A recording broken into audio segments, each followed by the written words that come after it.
ए भैया इ नवरात्र में माई हर पंडाल पे आके सभी भक्त के मनसा पुरावेली। माई के चरण में श्रद्धा सुमन अर्पित करके कहनाम बा भैया,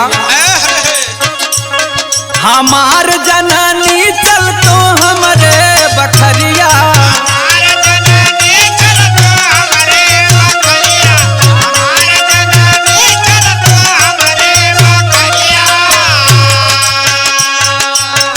हमरे बखरिया माई हमरे बखरिया,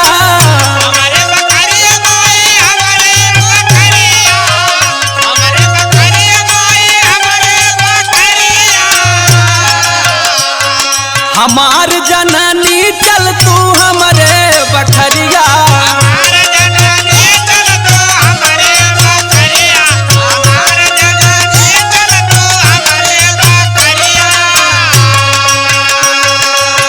रहिया निहारत थकल हमारी नजरिया, हमार जननी चल तू हमरे बखरिया,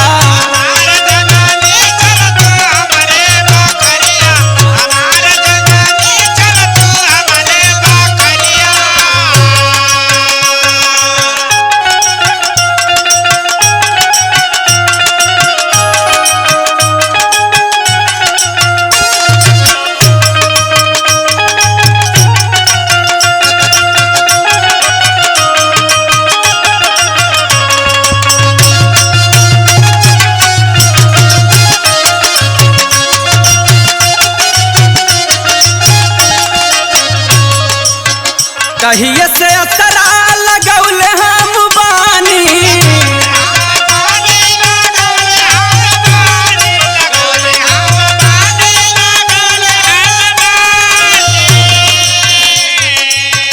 घर मोर चलिया हमारी शीतला भवानी,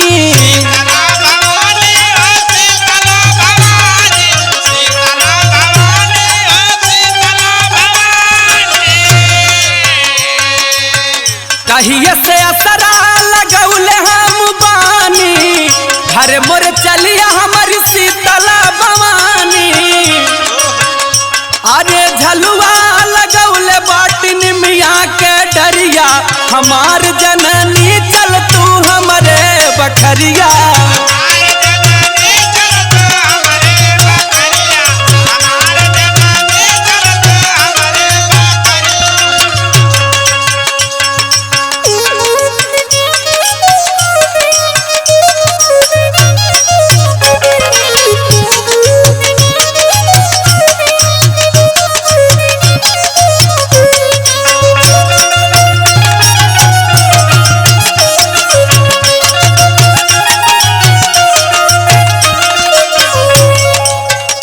ये नवरात्र में भैया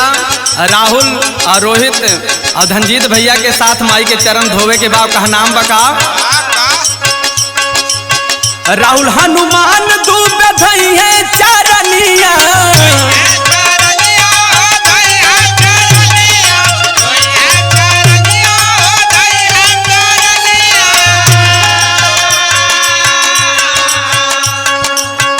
बाटी मंगौले गंगा जल पनिया,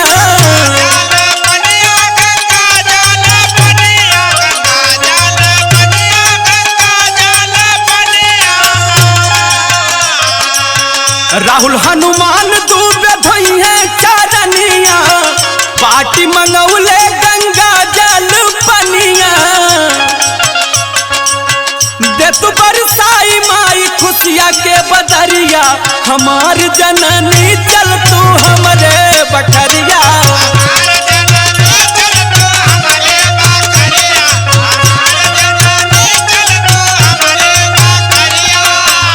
हमारी बखरिया माई हमारी बखरिया,